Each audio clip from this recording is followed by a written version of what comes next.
Yo, what is going on, my G's? Welcome back to another video. Today is actually Christmas Eve, and I actually want to give everybody, all my supporters, a Merry Christmas. I hope y'all have a good one with the family and friends. Also, I want to thank everybody for the support y'all been giving me. We're almost at 200 subscribers. I'm trying to get to 200 subscribers before the end of the year. So today, guys, we're actually working on my brother's truck again, his 09 Silverado. We're going to be actually installing some subs and an amplifier. Well, of course you're gonna need the amplifier to fire up these subs, but right now what I was trying to do is see how I'm gonna route this power cable.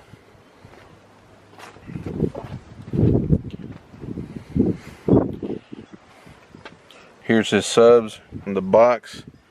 Here's the amplifier. I think we're actually be putting the amplifier down there somewhere. I'm not sure yet, but I was just trying to get a good idea of where I want to run this power cable. I think I'm gonna do it through the passenger side since the battery is on the passenger side. I'm gonna try to see if I can find somewhere on the firewall where I can run it through, and I'll show you guys that. Then I'm actually gonna have to take out the radio again to connect the RCA cables and also attach a remote wire for the turn on, so that way when the radio turns on, the amp turns on as well. That way it'll turn on and off with the radio when the vehicle is started and when the vehicle is off. So yeah, guys, right now I'm gonna see where I can find through the firewall in here where I can run this power cable. Probably take all these panels off, get in there real good, and see where I can find a perfect spot, and I'll show you guys where I found it. And yeah, let's get started, guys. Okay, guys, so I couldn't actually find a spot like behind the dash because the HVAC box is in the way. So what I'm gonna have to do is I'm gonna go ahead and drill a hole through this little grommet right here. There's nothing that goes through it. It's just like an actual plug, so I'm gonna go ahead and drill through that and run my power wire through there.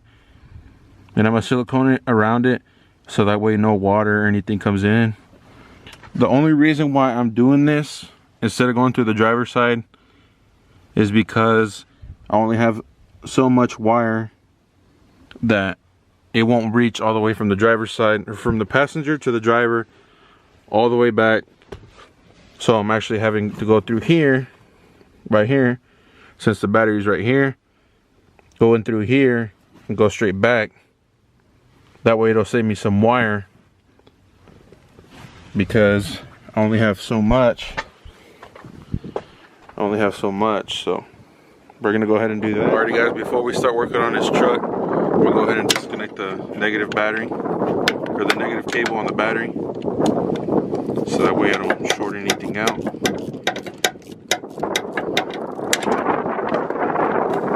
And I'm sorry for the wind, guys, it's really windy outside. I don't know why it decided to be windy today on Christmas Eve.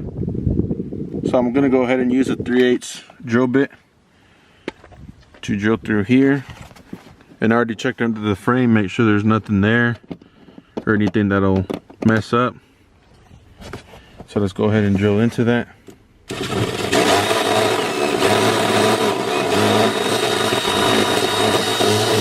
As you guys can see, there's the ground, so there wasn't anything in the way or anything that'll interfere.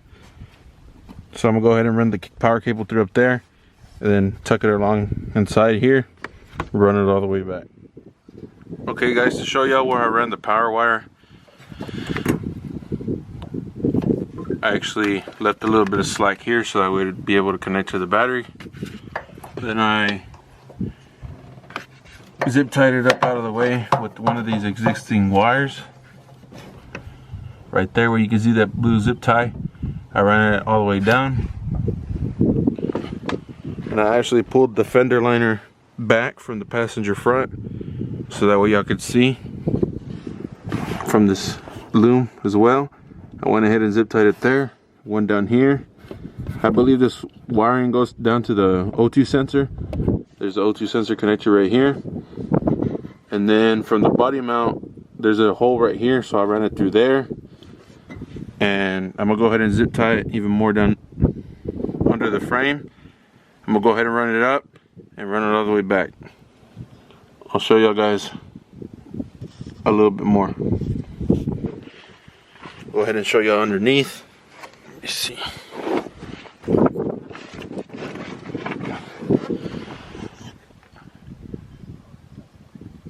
Then I went ahead and routed it down through there.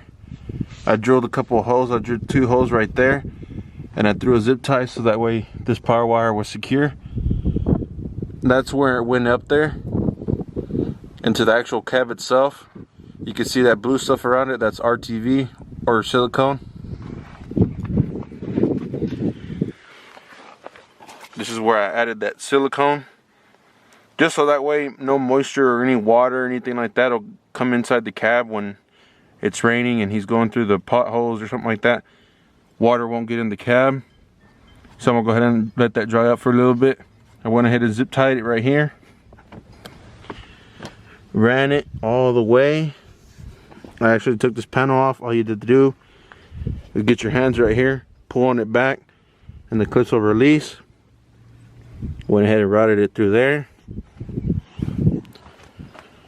And the passenger rear, went ahead and did the same thing. I took this panel off that was right here, this seal, door seal, whatever they call them. I went ahead and routed it through there. And right now I have the power wire just chilling right here. Of course, the ground wire or the ground cable is not connected to the battery, so that way I can have it chill in there. Nothing's gonna short it out. So what I'm gonna go ahead and do is find an actual good ground spot to ground the ground wire. But what I'm gonna do next, before I do the ground wire, we'll go ahead and take the radio out, run the remote and the RCAs. I'm gonna run them down through the driver's side, do the same exact thing I did here, but I'm not gonna be drilling anything. I'm just gonna be tucking that wire, the RCA cable and the remote wire, down the door seals all the way to the back, and then just run it along across the back seat area into where the amp's going to be. So let's go ahead and do that, guys.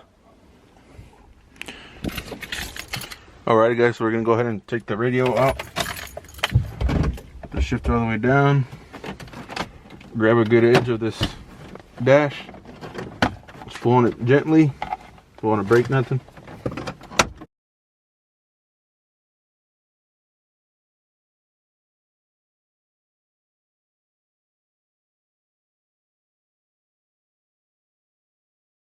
If you guys want more of an in-depth video on how to take this radio out, go check out my other video on how to install an aftermarket radio, and it'll show you how to take all these connectors and everything off, so that way you guys know how to take it out. Take these connectors out, move this over to the side, put the shifter back in park, and you have the 6 7mm screws. I'm going to go ahead and take those out.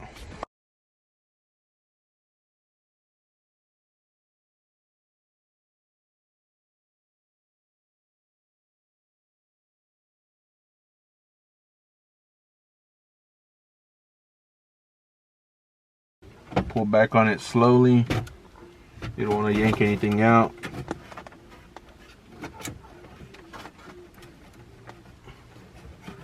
Disconnect the harness and everything else that's plugged into it. Okay, that on top up there.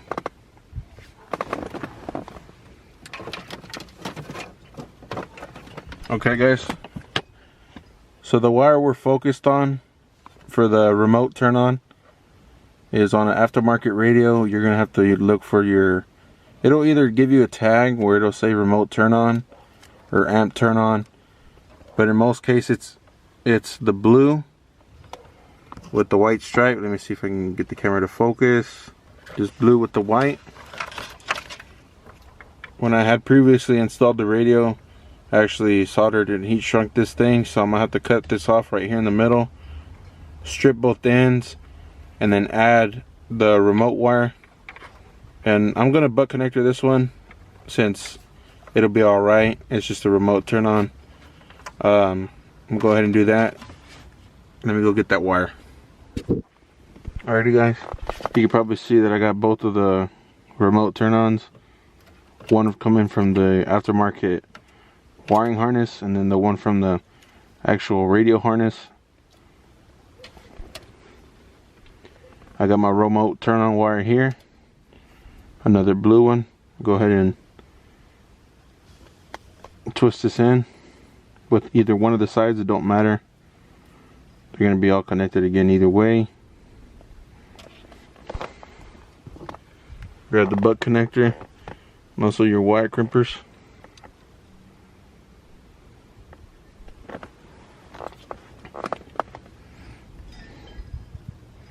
Go ahead and crimp that on there.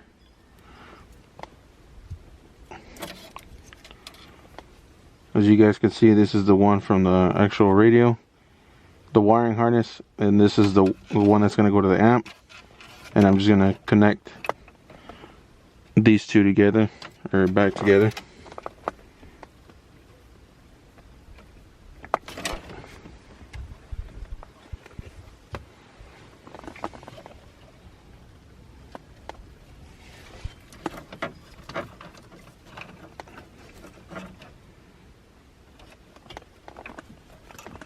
Crimp it down. Alrighty. If this camera will focus, as you guys can see, there's a remote turn on, same exactly how it was. All I did is added the butt connector and added this extra remote turn on wire for the amp. So now it's time to get the RCA cables and run this remote turn on to the back through there, underneath the knee panel here, and then run it down along the door seal and all the way to the back. Okay guys, so I got the RCAs and the remote turn on fed through back here. I know they're coming on through this other side, but I'm gonna go ahead and tuck it in through another hole and go all the way down. I went ahead and took off this knee panel so that way I can run these along right here, so that way they're not hanging or dangling. I'm gonna go ahead and zip tie those up out of the way and then run them down through there. So what I'm gonna go ahead and do before I run the RCAs and everything over here on this side, I'm gonna go ahead and put the radio back in. Same exact way how it came out. The only thing is that the only thing different, I'm actually gonna have to connect these RCAs, and on the back of the radio, of course, it's gonna have the RCA inputs right here. You want to go with the white and the red. I want to go ahead and plug those into the sub RCA output.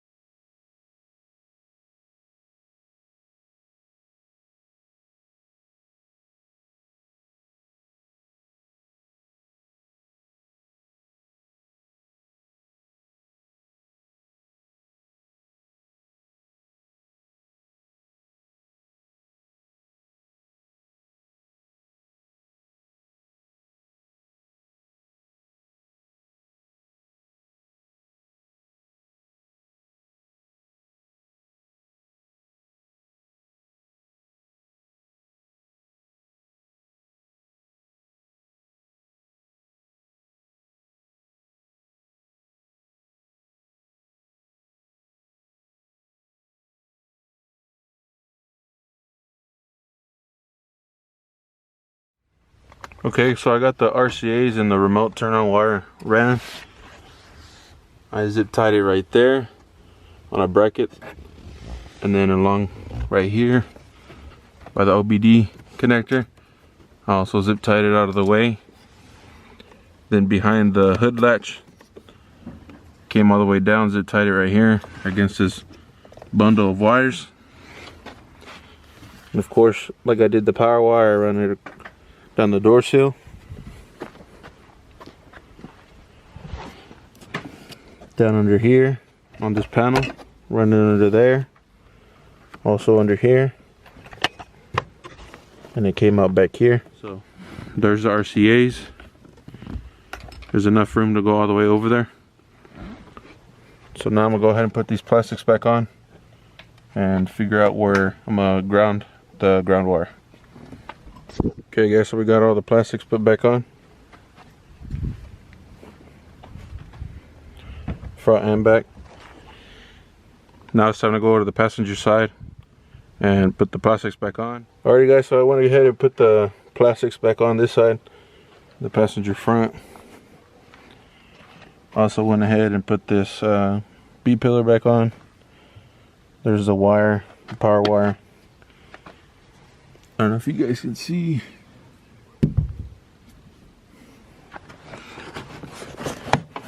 Right there's where I put the ground wire.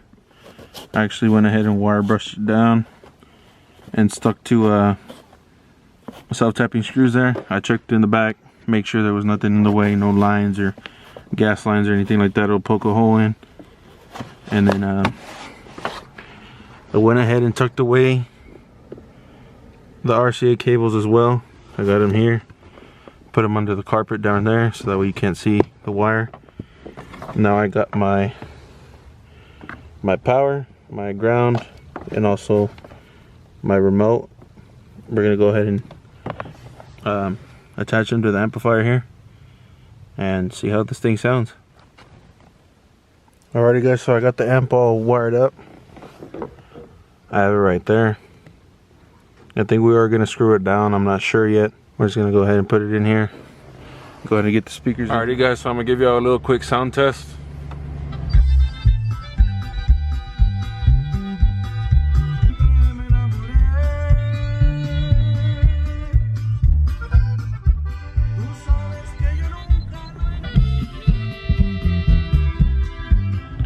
Well, alrighty my G's, that's it for this video.